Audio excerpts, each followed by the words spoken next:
हरिओम. सर्व गीतेमध्ये आणि या 5व्या अध्यायामध्ये सुद्धा मध्यवर्ती विचार समत्वाचाच आहे, लक्षात घ्या.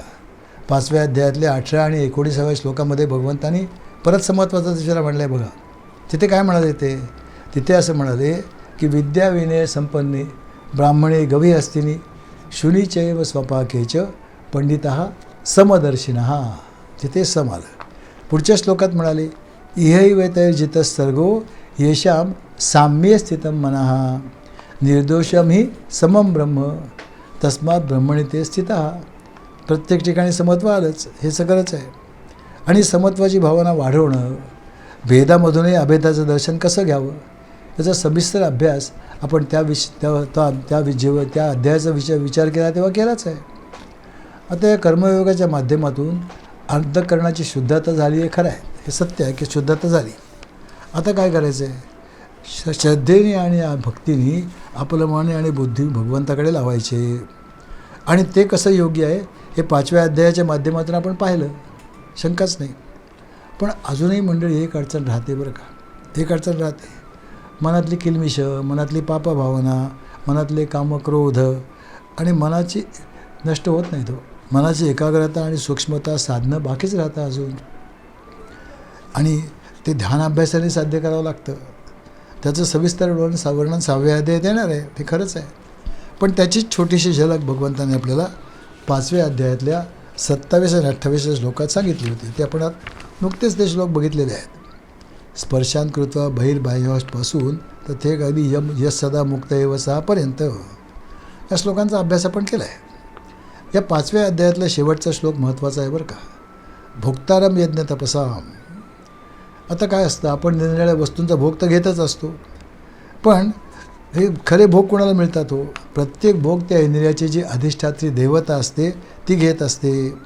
आणि ते भोग त्या देवता भगवंतापर्यंतच पोचवतात शेवटी. त्यामुळे प्रत्येक भोग त्यालाच मिळतो आणि मग आपला पापपुण्याचा निश्चय ठरतो त्याप्रमाणे. आणि काय करतात? भगवंत जगातल्या सगळ्या कर्मांचे भोगते आहेत. तसंच काय होतं, यज्ञ आणि तप यांच्या माध्यमातून जेव्हा आपण इतरांच्या हितासाठी आपलं जीवन कर्म करायला लागतो ना, तेव्हा आपलं जीवनच मुळी यज्ञमय होऊन जातं, यज्ञमय होतं. आणि जेव्हा आपण इतरांसाठी कष्ट घ्यायला तयार होतो, कष्ट प्रत्यक्ष घेतो, तेव्हा त्यामधून भगवंतच अभिव्यक्त होत असतात ना, हे तर खरंच आहे. आपण इतरांच्या जीवनात थोड्या काळाकरता का होईना सुखाचा वसंत जर फुलवू शकलो तर त्यांच्याच हृदयातला भगवंत प्रसन्न होतो आणि आपल्या हृदयातलाही होतो. आता आपल्याला माहिती आहे की भगवंताची भक्ती तर अनेक प्रकारांनी करता येते की. तो श्लोक आपल्याला सगळ्यांनाच माहिती असेल. श्रवणम कीर्तनम विष्णू स्मरणम पादसेवनम अर्चनम वंदनम दास्यम सख्यम आत्मनिवेदनम. नवविधा भक्तीचे श्लोक आहे हा. आता तेच भक्तिशास्त्र हे पण स्पष्टपणे सांगतं बरं का की भक्तीचे अगदी सगळे प्रकार जरी केले पण प्रत्यक्ष जिवंत असलेला, प्रत्यक्ष आपल्यासमोर आपल्या माणसामध्ये अंतर्यामी असणाऱ्या भगवंताचं एक क्षणभर जरी आपण दुर्लक्ष केलं तरीसुद्धा त्याचा जर आपल्या हातून तिरस्कार झाला तर आपली भक्ती फुकट गेली, यात शंकाच नाही. प्रत्येक माणूस हे भगवंताचं चालतं बोलतं रूप आहे. शंकराचार्यांनी स्पष्टपणे सांगितलेलं आहे, देहो देवालयम प्रोक्ता देही देवो निरंजनः अर्चितम सर्वभावेन. मानवाची सेवा हीच भगवंताची खरी सेवा आहे. तोच तर खरा भगवंत आहे. तेच यज्ञमय जीवन आहे, तेच भक्तिमय जीवन आहे, तेच समर्पित जीवन आहे आणि तेच तपस्यामय जीवनसुद्धा आहे, हे लक्षात ठेवा.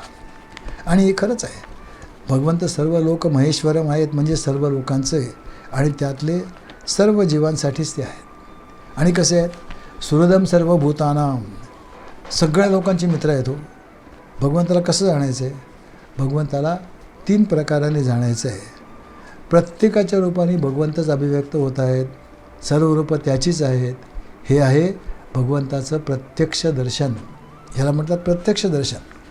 आणि सर्व लोक महेश्वरम, सर्व जगाचं पालनपोषण करणारा भगवंत, हे आहे त्याचं परोक्ष दर्शन.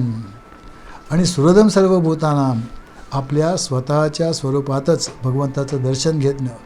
प्रत्येगात्म स्वरूपाने, प्रत्येक रूपाने भगवंताचं दर्शन हे प्रत्येक दर्शन आहे.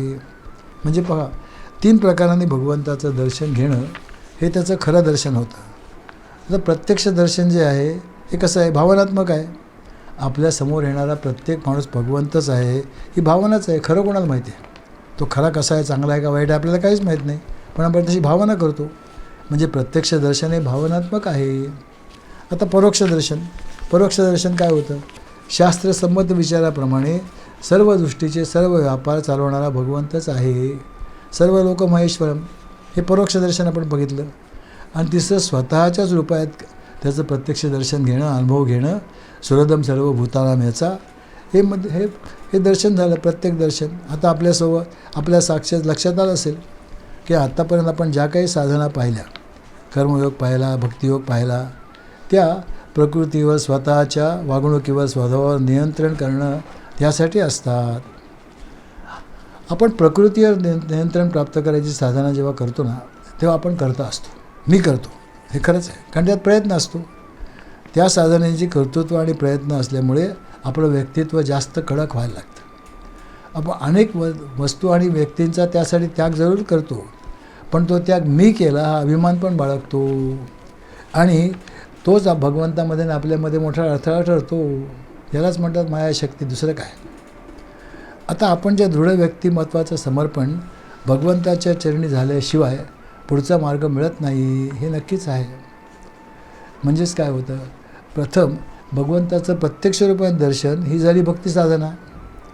जे जे देखीजे भूत ते ते जाणीजे भगवंत.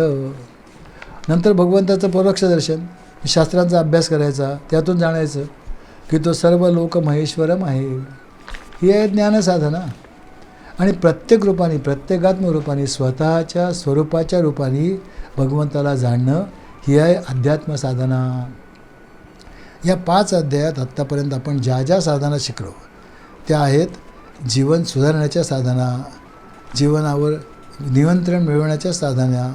निष्काम कर्मयोगाचं जीवन हे आध्यात्मिक साधनेचं पहिलं अंग आहे. निष्काम कर्मयोग हे पहिलं अंग आहे. त्यामुळे काय होतं, अंतःकरण शुद्ध होतं, हे खरं आहे. म्हणजेच परमेश्वराला जाणण्याची जिज्ञासा त्यामुळे निर्माण होते आणि भगवंताबद्दल भक्ती निर्माण होते, हे खरंच आहे. आता तिसरी पायरी काय आहे, भगवंताला स्वतःच्या रूपाने जाणणं. आणि सर्वांच्या त्याला म्हणतात अध्यात्मयोग. स्वतःच्या रूपाने जाणण्यालाच अध्यात्मयोगाचं म्हणतात, ते खरंच आहे.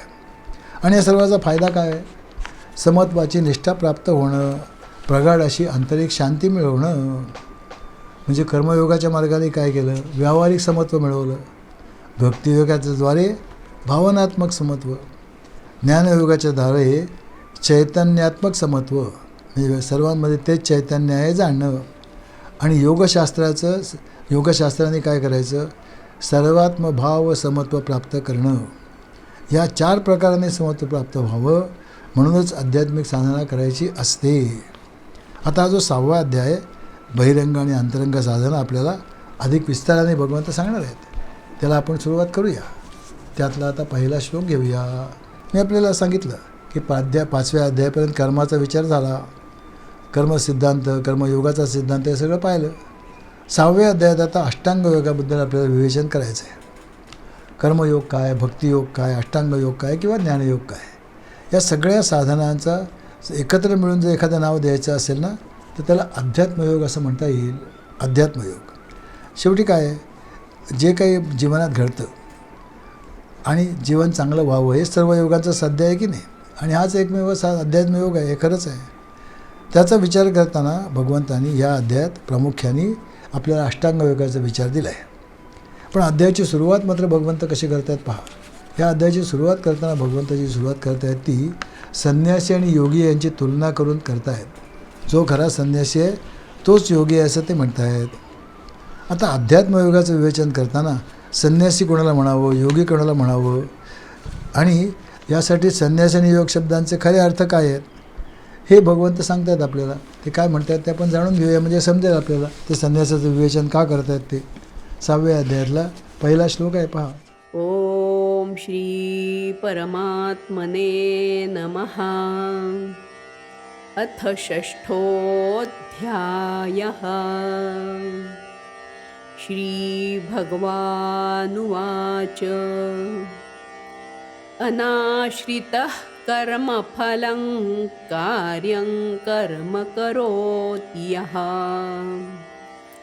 स संन्यासी च योगी च न निरग्निर्न चाक्रियः. श्री भगवान म्हणाले, जो आपल्या कर्मफलांवर आसक्त न राहता कर्तव्य म्हणून आपलं कर्म करतो तोच वास्तविक संन्यासी आणि तोच वास्तविक योगी. पण जो अग्निहोत्रासह कर्म करत नाही, शिवाय आपलं कर्तव्यही करत नाही, तो संन्यासीही नाही आणि योगीसुद्धा नाही. न निरग्निर न चाक्रिया असं भगवंत सांगतायत. श्री भगवान उवाच. मी आपल्याला नेहमीच सांगतो ही भगवंतांची वाणी आहे. म्हणजे स्थळ काळ वस्तू व्यक्ती यांनी ती मर्यादित होत नाही. ती सर्वांना सर्व काळी सर्वत्र उपयोगी आहे. युनिव्हर्सल ट्रूथ आहे हो. भगवंत सांगतायत. काय म्हणतायत? अनाश्रित कर्मफलम. म्हणजे जो माणूस कर्मफलम अनाश्रिता असतो, कर्मफळाचा आश्रय घेत नाही, कार्यम कर्म करोती आणि कर्तव्य कर्म करतो, ससंन्यासी च योगीचं, तोच संन्यासी आहे, तोच योगी आहे. हे खरंच आहे. परंतु न निरग्नी न च आक्रिया. फक्त अग्नीचा त्याग केला किंवा सर्व कर्मांचा त्याग करून माणूस संन्यासी होत नाही, असंही ते पुढे सांगतायत. आता आपण सविस्तर अर्थ पाहूया. या अध्यायाची सुरुवात भगवंतांनी जी केली ती संन्यासी शब्दाची आणखीन एक व्याख्या देऊन केली. पहा, 5व्या अध्यायात भगवंतांनी संन्यासाची एक व्याख्या केली होती 3ऱ्या श्लोकामध्ये. त्या ठिकाणी काय म्हणाले होते? ध्येयश्च नित्य संन्यासी यो न द्वेष्टी न कांक्षती. म्हणजे जो माणूस राग लोभ आवड नावड यापासून पूर्णपणे अलिप्त झाला आणि ज्याची कोणापासून कसलीच अपेक्षा नाही आहे, जो स्वतःच्या मनाच्या प्रसन्नतेसाठी कोणत्यावरही आणि कशावरही अवलंबून नाही, असा जो कोणी आहे त्याला संन्यासी म्हणावं, नित्य संन्यासी असं म्हणावं. आता या 6व्या अध्यायाच्या सुरुवातीला संन्यासी शब्दाची आणखीन एक व्याख्या भगवंत सांगतायत. आता काय होतं, मी आपल्याला सांगितलं होतं की अध्यात्मयोग सांगणारा 6वा अध्याय आहे, त्यात शंकाच नाही आहे. आणि या अध्यात्मयोगाचा आज ध्येयच काय असतं? स्वतःच्या आत्म्याचं परमात्म्याशी मिलन घडवणं. म्हणजेच अध्यात्मयोगाचा अर्थ असा आत्मरूपाने भगवंताला जाणणं. आता जी साधना त्यासाठी करायची त्या साधनेची साहजिकच 2 अंग आहेत. पहिलं अंग काय आहे? प्रकृतीशी आपलं जे काही तादात्म्य आहे त्यापासून वेगळं होणं, त्याचा संन्यास करणं. प्रकृतीशी तादात्म्य करणं म्हणजेच काय करणं? स्वतःला मीच म्हणजे शरीर आहे असं जे मानतो आहे त्याचा संन्यास करणं, ते सोडून देणं आणि तसं प्रत्यक्ष वागणं. एकदा या देहभावनेचा संन्यास झाला ना की मग स्वतःला भगवंताशी जोडणं हा झाला योग, अध्यात्मयोग. आणि भगवंत म्हणूनच खऱ्या संन्यासी कोणाला म्हणावं आणि कोणाला म्हणू नये हे आपल्याला अनेक प्रकाराने समजावून सांगतात. बघा, या श्लोकामध्ये भगवंतांनी संन्यासीला कोणाला म्हणावं ते सांगितलं आहे. जो अनाश्रित कर्मफल असतो, तसंच कार्यम कर्म करोती असतो. आता या दोन्ही शब्दांचे अर्थ आपण नक्कीच पाहणार आहोत, त्यात शंकाच नाही.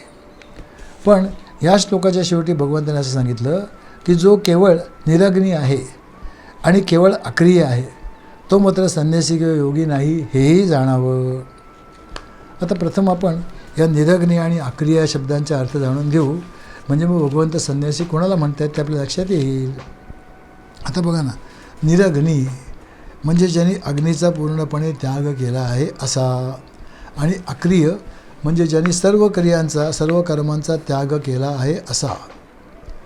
अग्नीचा त्याग आणि सर्व कर्माचा त्याग ही पारंपरिक संन्यासाची बाह्य लक्षणं आहेत. जसं संन्यासी म्हटलं की आपल्या डोळ्यासमोर काय येतं? चांगला घोटून घाटून गोटा केलेला, तुळतुळीत गोटा असलेला, अनेक ठिकाणी भस्माचे पट्टे मारले आहेत, निरनिराळ्या प्रकारच्या माळा गळ्यात घातली आहेत, असा ज्याचा बाह्य मेकअप आहे ना त्याला आपण संन्यासाचं समजतो. हे खरंच आहे. आणि ही जशी बाह्य लक्षणं आहेत ना हे खरंच आहे. आणि संन्यास दीक्षा जेव्हा लोक घेतात ना तेव्हा त्यांनी त्याचा एक विरजा होम नावाचा होम केला जातो. त्याचं स्वतःचं श्राद्ध घातलं जातं. संन्यासी स्वतःचं श्राद्ध घालतो, हे खरंच आहे. म्हणजेच त्याने आता आजपासून अग्नीशी पूर्णपणे संबंध तोडला असा त्याचा अर्थ घ्यायचा असतो. पण आज शब्दशः अर्थ नाही घ्यायचा हो. कारण काय असतं, पूर्णपणे अग्नीशी संबंध सोडणं हे कोणालाच शक्य नाही. संन्यासाला सुद्धा शक्य नाही ना. बघा ना, हे तर खरंच आहे. आणि तसंच कोणत्याही कर्माचा देखील त्याग होऊच शकत नाही हो, हे खरंच. अहो बघा, याचा अर्थ एवढाच घ्यायचा असतो की त्यांनी घरी अन्न पेटून स्वयंपाक करायचा नसतो. घरी अन्न पेटून स्वयंपाक करायचा नसतो, एवढाच त्याचा अर्थ आहे. म्हणजेच काय करायचं असतं, त्यांनी केवळ 5 घरी भिक्षा मागून जे मिळेल त्याच्यावर गुजराण करायचे असते. आणि म्हणूनच बघा, अग्नीशी पूर्णपणे संबंध तोडल्यामुळेच मृत्यूनंतरसुद्धा संन्यासी हिंदू असला तरी त्याला अग्नी देत नाहीत, कारण तो हिंदूच असतो ना. पण त्याला अग्नी देत नाहीत, त्याचा देह एकतर पुरतात तरी किंवा विसर्जित तरी करतात गंगेमध्ये. आणि म्हणून संन्यासाने दुसरं एक असतं, त्याच्या नियमाप्रमाणे त्यांनी कोणतंही कर्म पण करायचं नसतं. म्हणजे पोटा पाण्यासाठी कोणाचाही व्यापार किंवा नोकरीसुद्धा करायची नसते. पण भगवंत असं स्पष्टपणे सांगतायत, कार्यम कर्म करोति या संन्यासी. कार्यम करणं म्हणजे जे करणीय आहे, जे केलंच पाहिजे, ते जो निष्काम भावनेने करतो तो संन्यासी. म्हणजे संन्यासाची व्याख्या जी परंपरागत आहे ती आणि भगवंतांना अभिप्रेत असलेला संन्यासी वेगवेगळ्या आहेत, हे खरंच आहे.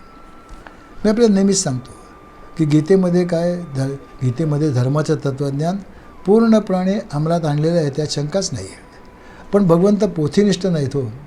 त्यातलं खरं तत्त्व लक्षात घेऊन त्याने त्या शब्दाचे अर्थ ग्रहण केलेले आहेत.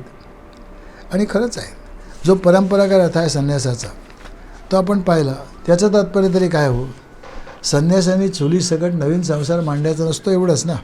अग्नीशी संबंध काही कायम तोडून टाकता येतच नाही हो. एक तर प्रत्येकाच्या पोटामध्ये जठराग्नी असतोच की नाही हो. संन्यासाच्या पोटात तो नसताच थोडंच आहे, त्याशिवाय त्याचं अन्नपचन होणारच नाही. शिवाय संन्यासी जे काही भिक्षा मागून आणतो ते काही डाळ तांदूळाचे कच्चे खात नाही हो, तो सुद्धा भाजी भाकरीच खातो ना. ती भाजी भाकरी कुणाच्या तरी घरी शिजवलेली असते, तीसुद्धा अग्नीच्या साहाय्याने शिजवलेली असते की. त्यामुळे अग्नीचा संबंध तोडून टाकणं शक्यच नाही आहे. आणि कर्मसुद्धा कोणतंच करायचं नाही असंही शक्य नाही आहे. प्रत्येकाला कर्मही करावंच लागतं, मग गृहस्थ असो किंवा संन्यासी असो. 3ऱ्या अध्यायात भगवंताने स्पष्ट केलंच आहे 5व्या श्लोकामध्ये, नहि कश्चित क्षणमपि जातो तिष्ठती अकर्मकृत. कोणताही माणूस कर्म केल्याशिवाय क्षणभरसुद्धा राहू शकत नाही. मग संन्यासांनी कर्म करायचं नाही याचा अर्थ काय होता? कर्माचे अनेक प्रकार आहेत हो. काय काय निषिद्ध कर्म आहे, विहित कर्म आहे, सकाम कर्म आहे, निष्काम कर्म आहे. यापैकी पहिली 3 कर्म करण्याचा अधिकार संन्यासाला नाही. पण निष्काम कर्म संन्यासांनी पण केलंच पाहिजे. आणि भगवंत या श्लोकात स्पष्टपणे तसं सांगतात. पण बघा ना, कार्यम कर्म करोति या संन्यासी. जो निष्काम भावनेने आपलं कर्तव्य कर्म करीत असतो तोच खरा संन्यासी. आणि हीच व्याख्यासुद्धा खऱ्या धर्मभावनेशी अगदी सुसंगत आहे बरं का. काय होतं बघा, काय वेळेला ना आपण एक एक शब्द अनेक वेळा वापरतो आणि मग वापरून त्या शब्दांचे अर्थ इतके गुळगुळीत होतात की त्या शब्दामागची भावनाच लोक विसरतात आणि मग आंधळेपणाने त्या सिद्धांताचं अनुकरण पुढे चालू राहतं आणि मग धर्म बुडतो. म्हणून भगवंतांचे आणि संतांचे अवतार त्यासाठीच होत असतात. धर्मामध्ये घुसलेल्या ज्या काही चुकीच्या प्रथा असतात त्यांचं निराकरण करणं आणि धर्मसिद्धांताचा खरा अर्थ लोकांना समजावून सांगणं, यासाठी अवतारी पुरुष असतात ना, त्यासाठी भगवंत असतात. 4थ्या अध्यायात भगवंतांनी स्पष्टपणे सांगितलं, धर्मसंस्थापनार्थाय संभवामी युगे युगे. म्हणजे पूर्ण अवतार रूपाने किंवा संतांच्या रूपाने भगवंत वेळोवेळी केवळ ह्यासाठीच प्रगट होत असतात. आणि आपण पाहतो ना, आजही समाजामध्ये पाहतो की केवळ आंधळेपणाने अनेक व्यवहार होत असतात हो. आपण अनेक सिद्धांताचं पालन करत असतो. अहो, व्यवहारात कशाला बघा ना, कितीतरी माणसं साधू संन्यासी होतात असं दाखवतात बरं का. पण उगाचच काहीतरी संन्यासी वेश करून पोथ्या पुराणामध्ये निष्क्रियपणे घडलेले दिसतात. या उलट या सिद्धांताचा खरा अर्थ ज्यांनी जाणला ना, असे अनेक साधू संन्यासी जीवनभर इतरांचं जीवन कसं सुखी होईल, समाधानी होईल यासाठी अविरत प्रयत्न करताना दिसतात. बघा ना, ज्ञानेश्वर काय, तुकाराम काय, रामदास काय, किंवा अगदी आधुनिक काळातले चिन्मयानंद आहेत, रामकृष्ण परमहंस आहेत, स्वरूपानंद आहेत, साईबाबा आहेत, गजानन महाराज आहेत, अक्कलकोट स्वामी आहेत, अनेक आहेत, असंख्य आहे. काही नावं मी घेतली, काही राहितली असतील, पण तेही आहेतच ना. अगदी अलीकडचे पांडुरंग शास्त्री आहेत, कितीतरी आहेत. आणि यातले काही लोक संन्यासी आहेत, काही संसारी पण आहेत ना, खरंच आहे. पण त्यांनी अशी काही लोकत्र उभी केलेली आहे, कार्य उभी केली आहेत की ते खरे संन्यासी त्यांना म्हटलं पाहिजे हो. आणि भगवंत या श्लोकाद्वारे तेच सांगतायत. भगवंतांनी खऱ्या संन्यासाचा अर्थ सांगितला आहे हो. जो कर्तव्य कर्म करतो, पण कसा अनाश्रित, कर्मफल ज्यातलं कसलीही कुणाकडून काय अपेक्षा नाही आहे, कसलीच नाही, असा माणूस केवळ भगवंतांनी सोपवलेलं कर्म म्हणून तो करीत असतो. म्हणजे तुमच्यावर उपकार करण्यासाठी नाही, भगवंताची सेवा म्हणून. यद्यत कर्म करोमि अखिलम शंभो तवा राधना, हे त्याचा अर्थ आहे. वेदांताचे सिद्धांत केवळ पाठ करण्यासाठी नसतात हो. भक्ती साधनेच्या माध्यमातून, कर्मसाधनेच्या माध्यमातून, योग साधनेच्या माध्यमातून समाज जीवनात परिवर्तन घडवण्यासाठी ते असतात ना. जर त्याच्याकडे कर्तृत्व, समजा आपल्याकडे कर्तृत्व आहे, तर काय केलं पाहिजे? विचार लोकांपर्यंत पोहोचवण्याची आपल्यामध्ये क्षमता आहे. त्यांनी प्रवचन कीर्तन करून लोकांपर्यंत भगवंताचं चरित्र आणि गुणगान पोचवलं पाहिजे, लोकांना भक्तीकडे वळवलं पाहिजे. जर शरीर सामर्थ्य असेल तर काय केलं पाहिजे? त्याच्या माध्यमातून भगवंताची सेवा केली पाहिजे. एखाद्या समजा विशेष ज्ञान असेल एखाद्या माणसाकडे, एखादा समजा डॉक्टर आहे, काही दुसरं ज्ञान आहे विशेष, त्यांनी काय केलं पाहिजे? आरोग्य सेवा किफायतपर्यंत लोकांपर्यंत पोचवले पाहिजे. असे डॉक्टर आहेत ना. बघा ना, डॉक्टर शिवानंद स्वामी होते. शिवानंद केवढे मोठे डॉक्टर होते, पुष्कळ. किंवा अगदी अलीकडच्या काळात डॉक्टर गोंडे आहे, डॉक्टर फडणीस होते पुण्याचे. त्यांनी लोकांचं होलिस्टिक आरोग्य चांगलं राहावं म्हणून किती प्रयत्न केले, हे तर खरंच आहे. आणि त्याच्यासाठी कुठलीही अपेक्षा नाही केली हो. त्याला खरं संन्यासी म्हणावं. म्हणजे भगवंत संन्यासी किंवा योगी हे पारंपरिक अर्थ नाही घेत आहेत. ते काय म्हणत आहेत?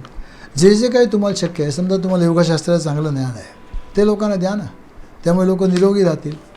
आता बघा ना, मुंगीचे सत्यानंद सरस्वती, लोणावळ्याचे कोलानंद, किंवा आज अनेक योग शिक्षक गावोगाव हेच तर काम करत असतात. हे खरंच आहे. ते खरे संन्यासी आहे तसं म्हटलं पाहिजे. म्हणजे भगवंत संन्यासी किंवा योगी पारंपरिक अर्थानं नाही सांगत.